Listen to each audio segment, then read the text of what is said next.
Halo semuanya, di video kali ini kita akan membahas tentang teks biografi. Yuk simak sampai selesai. Teks biografi adalah teks yang berisi kisah perjalanan hidup seorang tokoh yang ditulis oleh orang lain. Isinya menonjolkan pengalaman penting, perjuangan, keteladanan, dan kontribusi tokoh terhadap masyarakat atau bidang tertentu. Nah, tokoh yang biasanya dibuatkan biografi antara lain tokoh terkenal, orang sukses, dan seseorang yang berpengaruh atau inspiratif di masyarakat. Contohnya seperti pahlawan, penemu, pengusaha, atlet berprestasi, sastrawan, dan sebagainya. Oh iya, mungkin kamu juga pernah mendengar istilah teks autobiografi. Teks biografi itu berbeda dari teks autobiografi ya, karena teks autobiografi itu ditulis oleh tokohnya sendiri. Jangan sampai tertukar ya. Lalu, apa tujuan dari teks biografi? Jadi, teks biografi ditulis untuk memberikan informasi tentang kehidupan seorang tokoh, menghargai jasa dan kontribusinya, serta menginspirasi pembaca melalui nilai-nilai positif dan keteladanan yang dapat dipetik dari perjalanan hidupnya. Adapun ciri-ciri teks biografi yaitu 1. Berisikan fakta yang didasarkan pada pengalaman hidup tokoh.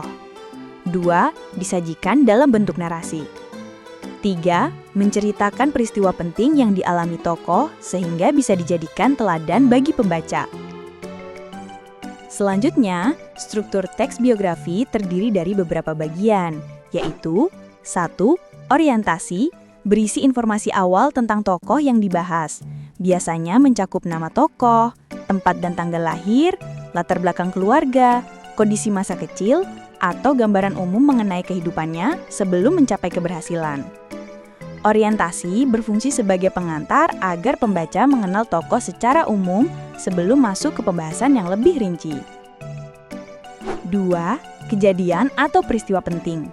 Berisi rangkaian peristiwa yang dialami tokoh biografi dan disajikan secara kronologis, mulai dari pendidikan, tantangan yang dihadapi, perjuangan, pengalaman berkesan, karya-karya, hingga pencapaian atau kontribusi yang dibuat.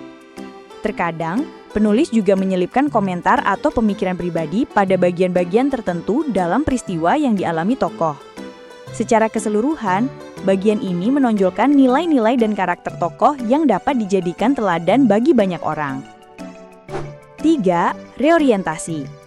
Berisi komentar atau pernyataan simpulan mengenai rangkaian peristiwa yang telah dipaparkan sebelumnya. Reorientasi berfungsi sebagai penutup teks biografi dan bersifat opsional. Pada bagian ini, penulis menegaskan kembali pelajaran, pengaruh, atau keteladanan tokoh yang dapat dipahami dan dipetik oleh pembaca. Dengan demikian, reorientasi membantu pembaca melihat alasan mengapa tokoh tersebut dianggap penting atau patut dijadikan teladan bagi banyak orang. Nah, itu dia pembahasan kita tentang teks biografi. Terima kasih sudah menyimak sampai akhir. Sampai jumpa di video selanjutnya.